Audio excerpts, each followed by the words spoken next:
A little girl took the CEO's hand and said, "Mommy needs a smile," unaware he was the man who owned half the city. "You shouldn't be here," the woman hissed, sharp as a winter wind. The rain began to fall then, a pounding, relentless sheet that matched the thudding in Clara's chest as she sat on the bench beneath the flickering shelter at the bus stop, clutching a threadbare blanket around the small shoulders of the child sleeping on her lap. The asphalt steamed. Headlights bled into the puddles like soft, ashamed moons. People hurried by with collars turned up, umbrellas a gallery of colors and distance. Clara's shoes were thin and soaked, and each cold drop that slipped between her toes felt like a small apology the world refused to give. Her hair was damp at the nape, plastered to the skin in a way that made her seem smaller.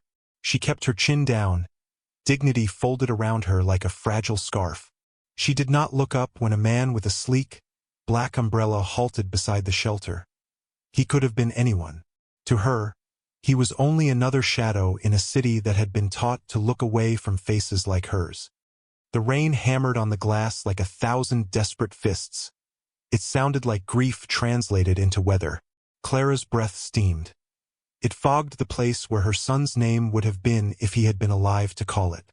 The child on her lap shifted, a little hand reaching for the hem of the blanket, fingers bitten by cold.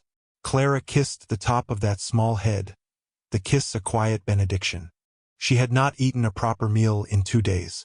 She had not slept for 6 hours straight since the eviction notice arrived, since the landlord's voice had been the hammer that cracked the last fragile porcelain bowl of hope. But she had a receipt, crumpled and stained, that said she had paid the pharmacy for a week's worth of insulin for her daughter, because there were things one could not barter away. When the bus finally eased up with a sigh and the doors whooshed open, Clara straightened, folded her child into her arms, and prepared herself for the long walk to the shelter that smelled of bleach and other people's sorrow.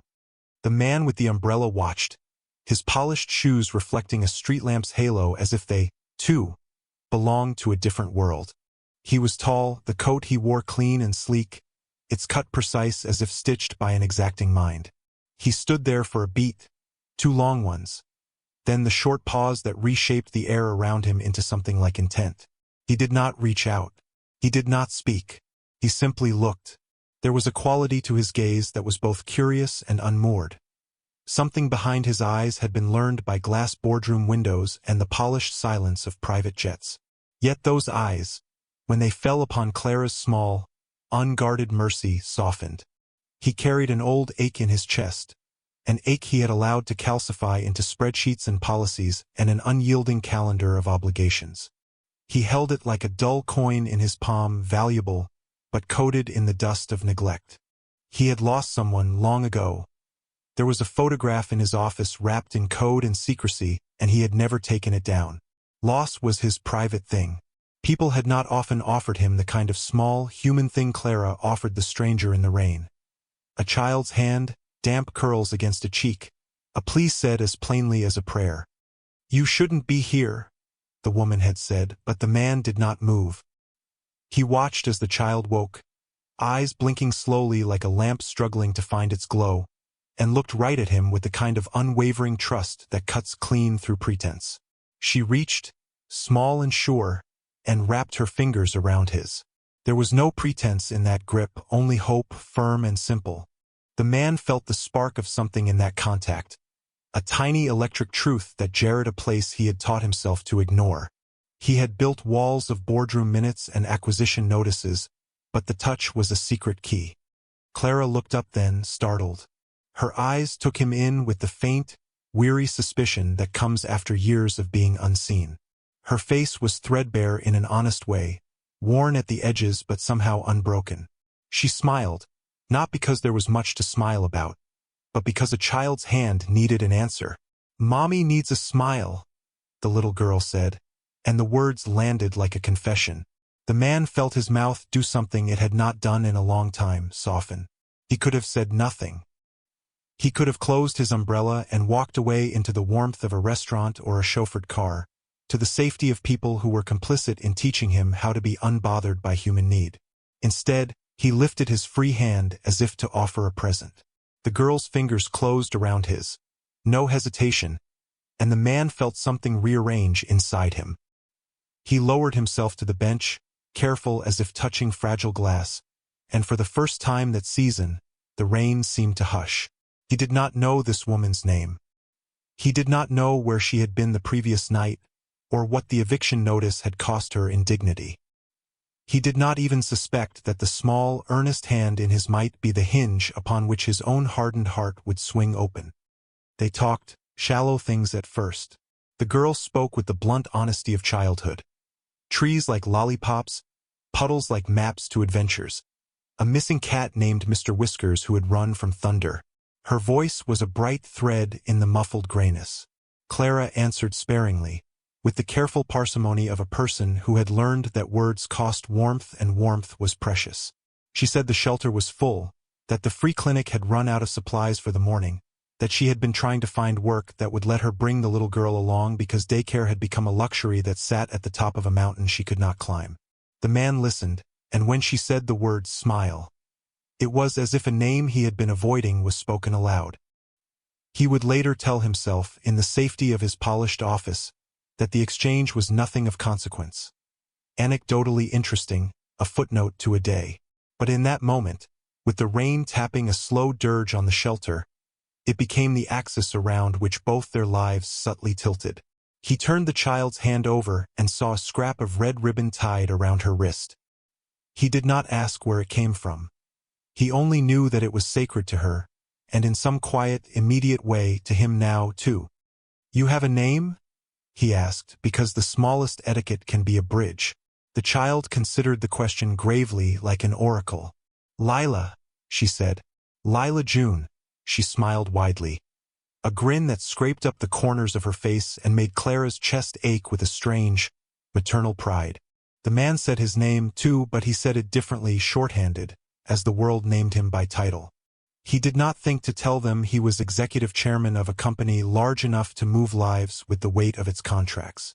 He thought, "I will keep my umbrella.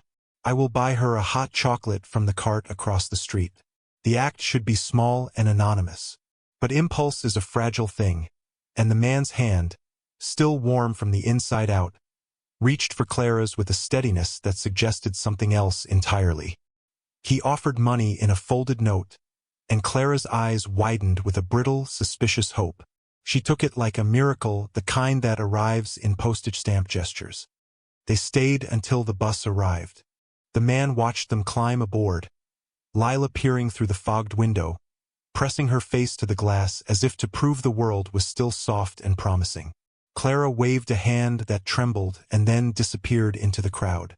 The man remained at the shelter, the umbrella dripping like unexpected confetti. He had done nothing remarkable, he told himself. He had done a kindness small enough to be called good manners. Yet, as the bus pulled away and the taillights smeared like red ink across the rain-dark street, he realized he had not asked for a name, for a number, for anything that might become an obligation. He had taken an anonymous inventory of what it cost to be human in a city that had forgotten the prices, and he had paid.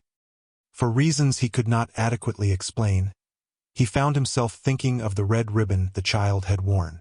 He thought of how such a tiny thing could be anchored to someone with such fierce ownership.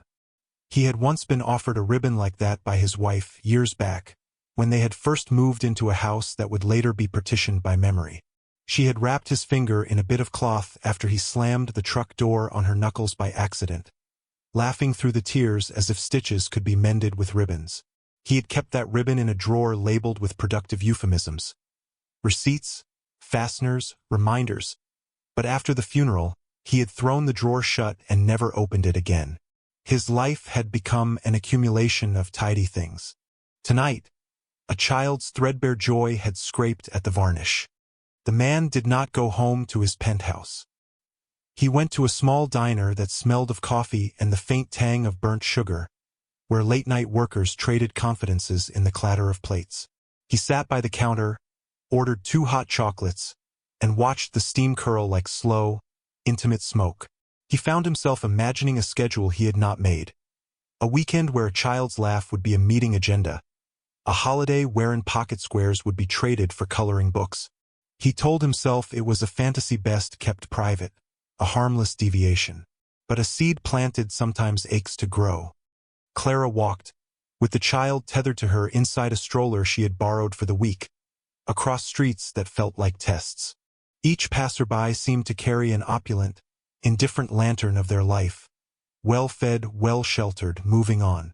The shelter told her there was a list, and waiting lists were like thin ice. You did not want to put weight on them if you cared for the joints beneath your feet. She found a public restroom and dried Lila's hair with the last clean towel she had bartered for a favor. She whispered small promises to the child. We will ask the soup kitchen tomorrow, we'll look for small jobs, we'll keep moving. Promises have a way of being scaffolding. They hold for as long as one can stand. Clara had stood many times in places no one would build a plaque for. She had eaten the last of the rice in 3 equal, ritualized spoonfuls so that hunger would not become an accusation in front of a child. She had not told Lila of the eviction, because there are truths young ears must be protected from until they become sturdy like bridges. It was 2 days later when fate, which often wears a sensible coat and takes the stairs, walked into the cafe where Clara had finally found a morning job wiping tables for Pennies and Goodwill. He was there with the same sleek coat, his hair smoothed back like an architectural line, and he sat in the corner where a faint amber hue softened the chrome and made the world momentarily kinder. He watched the place as if cataloging its heartbeat, and when Lila toddled in after Clara's shift, her hair tied with another ribbon perhaps, he rose and approached without the fanfare that usually accompanied a man of his stature. He did not reveal who he was. He simply asked if Clara might use help, practical and ordinary. Would she like some change for the bus, or a small loan for the week? His voice was precise and gentle. The offer was a strange sort of mercy, one that did not humiliate because it asked nothing in return. Clara declined at first because to accept is sometimes to admit helplessness in a way that curdles into shame. But the man's manner was unassuming, unshowy, and there was a steadiness in his presence that felt like receiving an umbrella without a spotlight. He would later tell people, in careful interviews veiled by corporate language, that he had merely been moved to act. That was true in the clinical way that the heart is clinical when a wound is not healed. He was moved.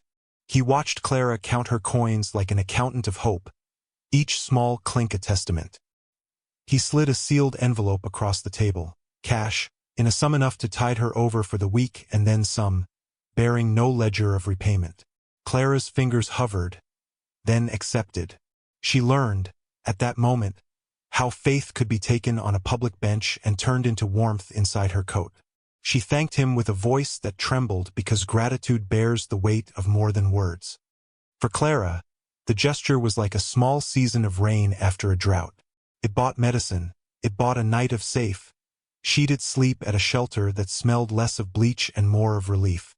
For the man, it was the beginning of a process he did not yet name.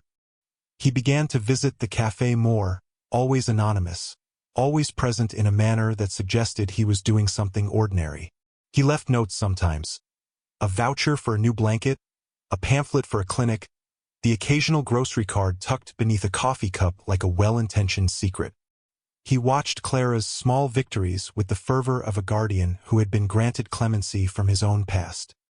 He learned where she felt the ache most, in her mother's hands, in the stubborn pride with which she refused to beg, in the way she tucked the child's hair so the braid would keep for the night. He began leaving behind small tokens, warm gloves, an umbrella, a receipt for a paid utility bill, things that would, in aggregate, be enough to prevent a collapse. There were moments when Clara felt watched and uneasy. She was a woman trained by hardship to be suspicious of strangers bearing gifts.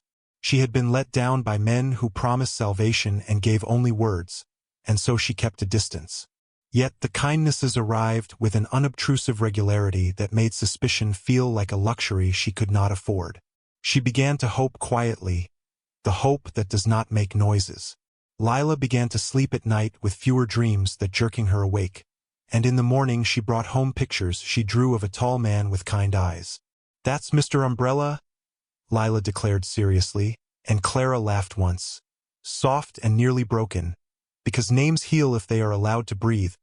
The man watched from a distance as Clara learned to begin again. He watched when she cried in the privacy of a restroom that smelled faintly of lemon cleanser. When she sang lullabies that had been handed down through generations of women who learned tunes to stave off despair. He watched when she flinched at the sound of a van passing loudly, or when her shoulders tensed at a question she refused to answer. He watched and felt more and more that the thing he was doing, small, secret acts of kindness, was not enough. Small kindnesses feed the immediate hunger, but some storms require shelter that is built into the ground, that cannot be carried home in an envelope. He thought of the eviction notice, its letterhead plain and unfeeling, and his chest tightened with an impulse that was no longer merely benevolent but urgent. One night, weeks into this quiet, anonymous courtship of mercy, Clara's world was barreled into a new kind of peril. She had finally gained a part-time job at a thrift store where she could bring Lila during her shifts, and for a few noon hours, she felt a fragile lift. Money, routine, a place to stand. On a day when the market seemed especially cruel and the clouds threatened the kind of cold that gets into your bones, she received a call that made her knees forget how to be steady. The woman who had taken them in for the night at the shelter called to say the temporary boarding would end. No more nights for an unnamed violation that Clara could not afford to contest. She had until Friday. Friday was 3 days away. Already, her back hurt from carrying a life up the stairs of a city that had more steps than help. The world became a small, crystalline place, aching at the edges. When the man learned of Clara's impending homelessness, because you cannot entirely perform oversight without compassion to make stealth into stewardship, he felt a violent, pale thing rise and twist inside him. He called on all the quiet resources his life had made, the ones that had been hoarded in the name of prudence. He considered offering her a room in a guest apartment he owned under the company ledger as something vague and temporary. He considered sending a lawyer or a check that would obliterate the landlord's claim with corporate weight. He could have chosen to parade his power like an apology. Instead, he decided he would orchestrate assistance that preserved her dignity. He would not announce himself as a savior. He would be anonymous still, for he had learned the hard way that gratitude can curdle into expectation if delivered with fanfare. The plan he made was practical and precise. He arranged for a small, no-questions apartment to be leased in Clara's name, a month paid in full. He arranged for a caseworker to help her apply for housing aid and a childcare stipend. He printed out a promise in the form of a paid receipt for a community clinic that would cover Lila's medication. It was a private operation, carried out with the quiet efficiency of someone who had learned to move mountains without letting them cast a shadow. On a gray morning that tasted of the first thin day of autumn, the man walked up to the thrift store where Clara folded sweaters with meticulous hands and handed her a sealed envelope. "Open when you can," he said. The sentence was short and unadorned, but it held a soft authority. Clara's fingers were numb. She said no, she could not accept, and then she folded at the knees with the sound of someone giving up a solitary fight. She opened it anyway because the paper had the weight of certainty. The envelope contained keys, a receipt, and a letter from a woman who worked in municipal housing that read, "Generous and true. This apartment will be held for Miss Clara Hart, utilities and first month paid." No questions. Clara's breath was a sound like a hand smoothing a crumpled dress. She looked up, tears slick and immediate, and in the way that grief can be a mirror to gratitude, she saw the man, a silhouette of something like mercy, shrink the distance between them as if to say, "It is not charity. It is a hand." "I have no words," she whispered, because sometimes language must be minimal to keep its shape. The man shook his head once and said, very simply, "You deserve a place to stand." Lila reached up and put a finger to his cheek, testifying like a priest to the softening of a stone. The man felt his chest crack open, and for a brief, blinding second, he loved them both in a way that no contract could ever codify. He loved them with a ferocity that belonged to the lost parts of him. Then he turned and walked away, leaving Clara with keys that fit a door she had not dared to open, and with a future that smelled faintly, unbelievably, of new paint. They did not know it yet, but this small constellation of kindness would ricochet. They could not have known that the city watches in its own way. It hoards stories and deposits them, later, like seeds in the richest soil. They could not have foreseen that an act as simple as taking a child's hand would begin to unspool a knot tied years ago, or that the man who had offered anonymity while holding power would be drawn into an orbit he could not escape. But in the quiet after the rain, when the world scrubbed itself and revealed the pale, stubborn hope beneath, both Clara and the man felt the tremor of an event that would change everything. The bench at the bus stop felt farther away. The keys in Clara's hand went heavy with responsibility and promise. A single touch had altered direction. The city, which stitched its fate from small incidents, began to whisper. The rain had not stopped. It kept at the city like a witness that could not look away, like the steady, insistive drum of a heart that will not quieten. Clara Hart stood beneath the buzz of a street lamp, the umbrella a limp, useless thing in her hand, watching the thin stream of water running down Lila's cheek as the little girl slept against her shoulder, breathing small, steady breaths that were all the world to Clara. Her coat was threadbare at the cuffs, the wool gone smooth where small hands had tugged at it for warmth. Her boots were damp through, and when she shifted the weight of Lila, her own hip ached in a way that felt like an accusation. The city around them smelled of wet concrete and coffee, of something metallic and sharp that made her chest tight. She had the keys now. She had the sealed receipts and the envelope heavy with the first month's rent like lead in her palm. She had a name on a lease that belonged to her. She had a promise of a clinic appointment and a caseworker who would meet her downtown. She had, for the first time in a long while, the dizzy, brittle taste of hope. But the storm felt like an omen, and Clara's hands trembled anyway. She could have laughed at the nervousness, at the ridiculousness of fear when the papers sat warm and real in her bag. She did not laugh. She swallowed. Her throat hurt. She clutched Lila a little closer. The child shifted and muttered in her sleep, a small, contented sound that was like a benediction. Clara wanted to protect that sound from the whole world. She had sworn it aloud to no one, in a whisper in the dark at a shelter years ago, that she would keep that sound safe. She had not known how sacred a promise could become until it was the only one left to her. The bus shelter's glass was beaded with rain that ran in slow, trembling rivers. A man in a suit, too fine to be sleeping rough, too human to be indifferent, had watched them weeks before, had seen Lila take his hand in the downpour and ask for a smile. He had watched Clara refuse his money with a dignity that cracked his chest. He had watched, then had acted slowly at first, then with a devotion that surprised them both. He had left envelopes where Clara would find them, hot drinks that steamed like soft miracles in the palm of her hand, blankets that smelled faintly of something expensive and clean. He had not come into her life with trumpets. He had done it like a whisper, like rain. He had left that morning with a face she had not seen closely, and with no name. But his notes, his careful gestures, had placed the city's impossible kindness at her doorstep. The thought of him made Clara's fingers twitch, not with gratitude only but with a protective fear of a different kind.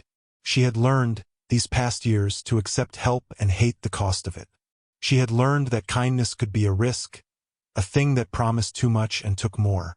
The envelope with the keys had been delivered through a middleman, a quiet woman from the cafe who had taken one look at Clara and understood, then handed over the sealed packet with a smile that trembled. "Someone wants you to have this," she had said. "No strings," she had added, and Clara had believed her only because Lila's sleep had been steady in her arms.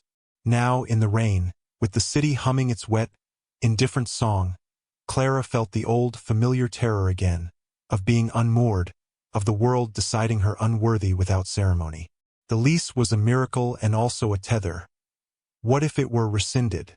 What if the landlord, Mr. Calloway, stiff-backed and brittle as a winter twig, decided at the last minute to claim the apartment for a relative, or discovered an old unpaid bill, or simply changed his mind?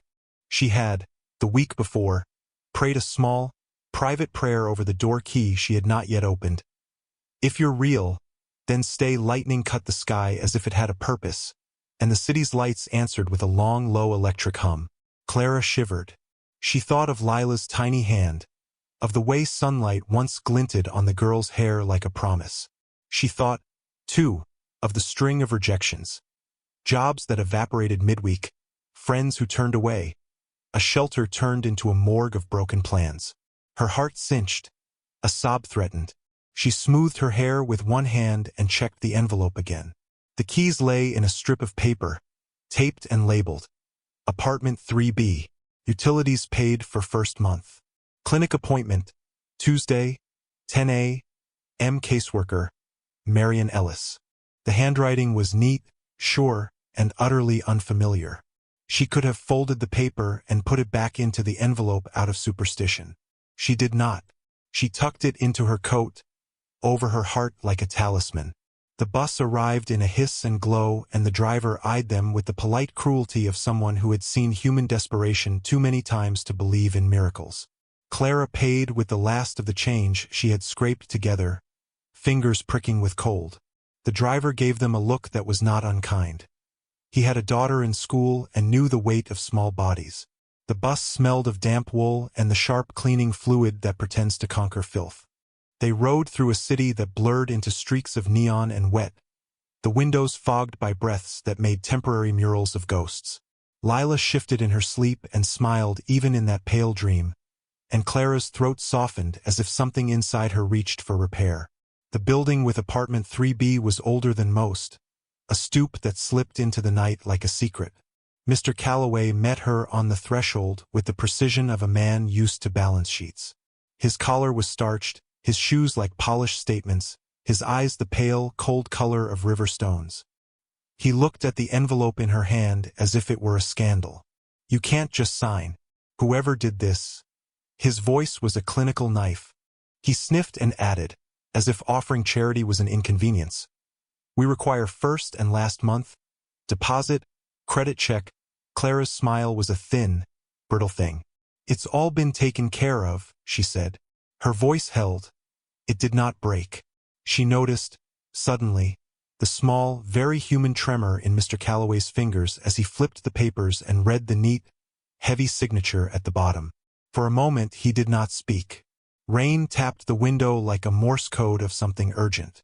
From the hall came a scuff of shoes and then the hollow clack of a heel. A woman emerged, sharp-lipped and colder than the November wind. She was the building's senior tenant, a woman who took her small palace of curated dust very seriously. "New tenant?" she sniffed. She eyed Lila's hair, then Clara's coat, and the disdain in her face was as neat and practiced as a ritual. "You realize the laundromat in the basement is out of order, and the pipes?" She began a litany of supposed inconveniences with the relish of someone wielding small cruelties.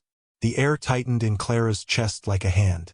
She could feel the old reflex, shrink, apologize, vanish. She remembered nights at the shelter when a sneeze could be interpreted as moral failure. "We don't mind," Clara said. Her voice was low, dignified, unwavering. The words were small, but the room held them like a bowl holds water. The woman harumphed. She looked like a thing that could be broken by sunlight. "We can't have." Her sentence slivered and died when a deep, deliberate voice finished it for her. "You can't have what?" The man stood in the doorway like a shadow that had grown teeth. He was back. He had been gone all day, a ghost in a city that can rarely be trusted to keep its promises. His coat was dark and gleaming, a cape of quiet command. He carried nothing ostentatious. The sleeves fit perfectly, the way expensive tailoring always makes it seem like a person were carved for dignity. His eyes were kinder than his stance, and when they rested on Lila they softened, a rupture of ice. The woman in the hall looked taken aback, like someone who anticipated applause and met an audience of strangers instead. Mr. Calloway's mouth tightened. He straightened as if some invisible string were being pulled taut. The man moved with an economy that belonged to those who had mastered control. He stepped forward and, with the same measured care he had used in buying coffee and folding envelopes, took the sealed receipt from Clara's hand and read it. The signature at the bottom was clear now, a corporate name no tenant could possibly ignore, and beneath it, a real human signature. The man who had been a phantom in their lives. The room exhaled as if someone had uncorked breath. "This is in order," he said, his voice an even measure, like wind over water. He placed the paper on Mr. Calloway's palm, as if delivering an indictment and a benediction both. "All required payments for the first month have been made. Utilities are arranged." The city has been notified of necessary inspections. Any attempt to interfere with this legal lease will be met with interest and penalty." He smiled. A small, steady thing, and the sting of that smile was worse than any blow.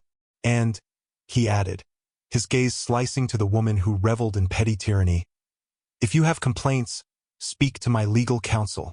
They are very good at ensuring neighbors behave themselves." It was not the loud, boastful reveal of a man seeking applause. It was cooler, far more public. It was the clarifying gust that lifts fog. The woman in the hall wilted like paper set beside flame. Her fury had been a theater of humiliation. Now, stripped of an audience, it looked exposed and ridiculous. Mr. Calloway fumbled and found nothing to say. The tenants along the hallway had gathered, human curiosity drawn like iron to a magnet. Some had known Clara for the week she had cleaned for a few hours in the building's lobby. They had seen her move with a clean, steady dignity. Now they saw the hand of a man with power, and how he used it. The man stood by the door for a long, careful beat, as if letting the scene set itself. The rain's noise outside made a curtain. Somewhere in the city, a car horn complained at being wet. Lila, waking, blinked big eyes at the stranger's face and smiled. A small private light. The man crouched as if by instinct, not by calculation, and offered his hand. Lila's palm, warm and trusting, closed over it, and the man's shoulders loosened. He looked not like a captain of industry then, but like a human being who had finally passed a threshold into something tender. Clara watched him through the blur of wet lashes and felt something in her chest uncoil, like a trapped bird at last finding the sky. "You came back," she said. She could not help the relief that shivered in her voice. There was a hollow in it where so many promises had gone to die. The man straightened. His expression was sober. "I promised I'd make sure you had a place," he said. The honesty in his voice was not performative. It was a quiet confession. "You have been careful. You have been brave. That matters more than I thought possible." Clara's hands tightened around Lila. Her whole being wanted to crumble, to sob, to throw her face against this man's coat and thank him until she had no breath left. Instead she swallowed the flood and said, "Why? You don't even know me." The man gave a small, rueful laugh. "You were the first honest thing I have seen in a long time," he admitted. "It's a strange metric for my decisions. I know." He looked away for a second, as if to hold something inside that wanted out. "But you deserve space," he said finally. "You deserve." He stopped. He had not planned the language of softness for strangers.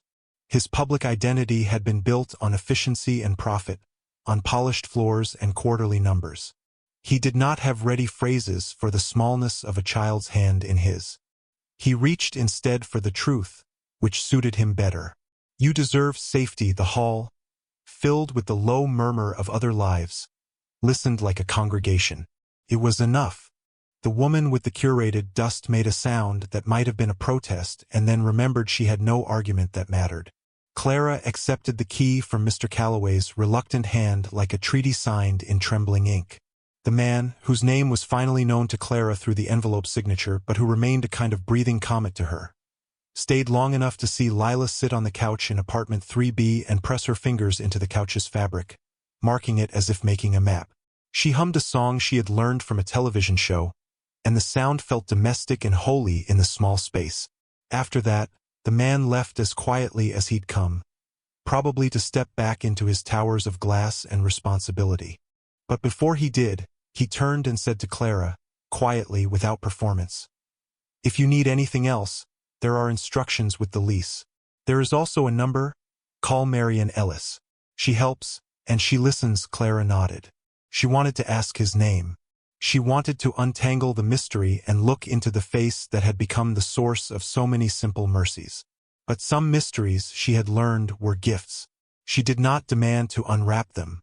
She would not make the man a debtor for her gratitude. The smallest, truest thing he had given her was the chance to stand upright again. The weeks that followed were not sudden fairy tales. Life, even when it takes a merciful turn, is a steady friction of small tasks and ordinary courage. Lila got into a clinic where the doctor spoke with the warmth of someone who treats children and also believes in them. The medication, meticulously prescribed and paid for, steadied what had been wobbling in Lila's small world. The nights smoothed into longer stretches of sleep, and the mornings came with less blame and more possibility. Marian Ellis, the caseworker, proved a quiet tether. She came to the apartment with stacks of pamphlets and an uncanny ability to know which boxes to unpack first. School enrollment, food stamps, a community program that gave small stipends for mothers going back to training. Clara took a day here and a night there to rest without guilt. She learned to make a list and cross things off, and the crossing off felt like victory. She took a short vocational class in the mornings at a nonprofit where the fluorescent lights hummed with bureaucratic hope. She found, awkwardly and gratefully, that she could work with her hands again. Mending clothing, learning basic tailoring.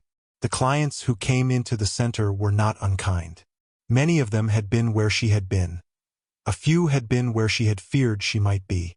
They shared coffee in paper cups and stories that were small, ragged, and true. Yet the world still showed teeth in small, precise ways. Bills arrived like harvesters. Old creditors called in tired voices. There were days when Clara counted coins and found the arithmetic of the future impossible. She paid attention to each thing, and in the paying she grew a careful muscle of trust. The man, her benefactor and the city's quiet miracle, kept to his pattern of discreet generosity. Envelopes appeared sometimes, not always in the same place, like folded acts of compassion that did not ask for notice. He had not insisted on being seen. Yet there were nights when Clara returned from work grease and tired, and she would find a note tucked under the door. A reminder, small, that you are not alone. Once, in a grocery aisle, she recognized his voice in the hush of someone choosing apples. He spoke to someone else on his phone about supply chains and logistics, but there was a soft cadence when he laughed, a private thing that made her heart lift and bend.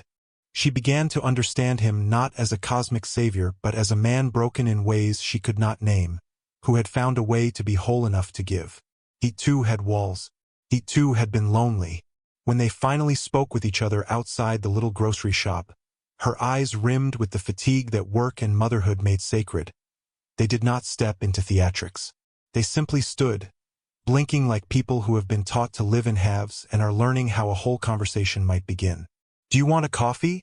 he asked, the question implying nothing more than two people sharing a small warmth. She accepted. They sat in an anonymous cafe and talked like two people measuring each other's edges, as if touch could be replaced by words. He told her when she asked that he knew about more than numbers.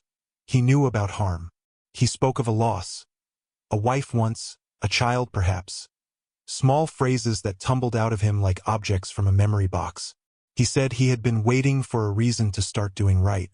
"You gave me that," he told her bluntly. By refusing what wasn't help. By keeping Lila himself when she needed keeping. Clara listened with eyes that were steady. She felt, beneath an armor of cautiousness, a warmth she had thought frozen. It was not romance with trumpets, not the cinematic explosion of two halves meeting. It was quieter, the magnetism of two people who had each carried grief and found in the other the shape of repair. There was a slow, honest friendship that grew in the spaces of errands and appointments. He learned to make scrambled eggs that were, she would laugh, oddly perfect. She learned how to let someone else hold a small piece of her worry without flinching. For his part, the man, the executive chairman of many, learned to ask more gently about things that had names like hunger and fear. He learned that money could be a bandage but not a cure. He learned to listen. Love, in their case, did not rush forward like an urgent tide. It arrived like rain on parched earth, patient, unrelenting, and at times, humbling. There were setbacks because reality loves its complexities. A former acquaintance of Clara's showed up and tried to stir trouble, invoking old debts and old judgments with the cheap cruelty of someone who had never needed to be brave. A job offer for Clara fell through when the company cut hours, a casualty of markets and memo. There were nights when the apartment felt too small to hold the thunder in their chests. But everything that knocked at the door of this fragile family, this newly made family, was met by a wall of small, practical responses. Contracts were rewritten. Payment plans were arranged quietly, humanely. The man did not wage war in public. He wound a quiet rope through the knots of their lives. And then the small, necessary magic of ordinary life. A birthday party for Lila with mismatched balloons and a cake bought from the bakery around the corner. Marianne from the casework office bringing a bouquet of flowers, so the day felt ceremonial. Neighbors who had been strangers bringing forks and warm smiles until the hallways looked like a community. The man watched Lila blow out a single candle with a wisdom beyond her years. He clapped like someone discovering joy again, a child learning applause.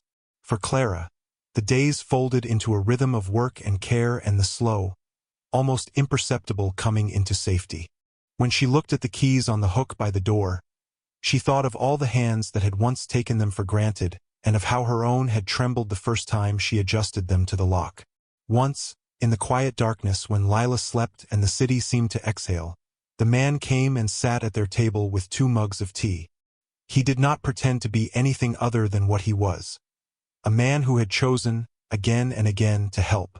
Clara looked at him. "You didn't have to do any of this," she said softly. "I know," he replied. "I didn't have to." His voice was the non-spectacular kind that made honesty larger than drama. "But I did. Because there was a small kindness lodged in me and you fed it with your dignity. I saw a life worth keeping." He reached across the table and his hand found hers. He did not ask to be thanked. He did not ask to be worshipped. He asked simply for a quiet acknowledgement that he had made a difference. Clara's eyes met his, and for a moment, all the things they had both learned about fear and hope and survival were in the tiny gap between their hands. "Keep the keys," she said finally. "Keep visiting. Keep being a nuisance if you must. But don't expect." She left the rest unsaid. Neither of them needed the echo. Years later, when Lila danced on a modest stage at her school's recital, when Clara had a small business mending clothes that smelled of lavender and patience, when Marian came by for Sunday coffee and Mr. Calloway had learned to be less brittle and more neighborly, people would ask them what turned everything around.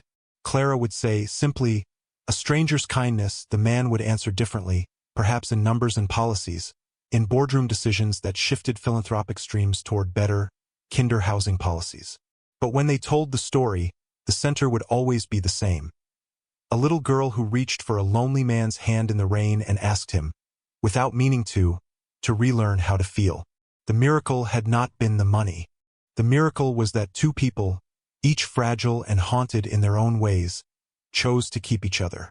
Once, on a terrace that caught the first fragile sunlight of spring, the man, no longer only a stranger, took Clara's hand and said, with a clarity that made everything else fall away, "I will not stop." It was not a grand vow. It was simple and practical. It was a promise to be present. Lila threw her arms around both of them in a tangle of small limbs and laughter, and the sound was like bells.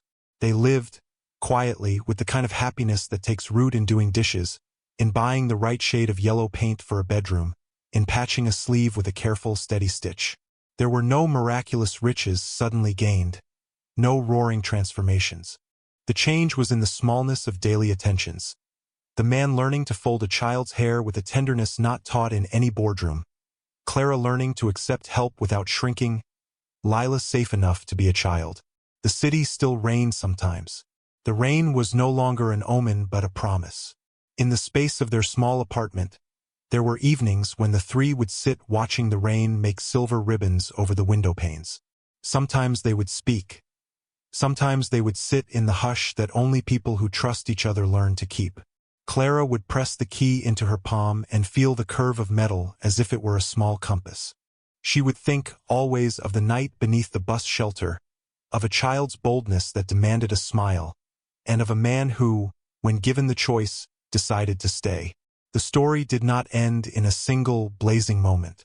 It finished as life often does, in the slow tilt toward safety, in the accumulation of small mercies that make a fortress.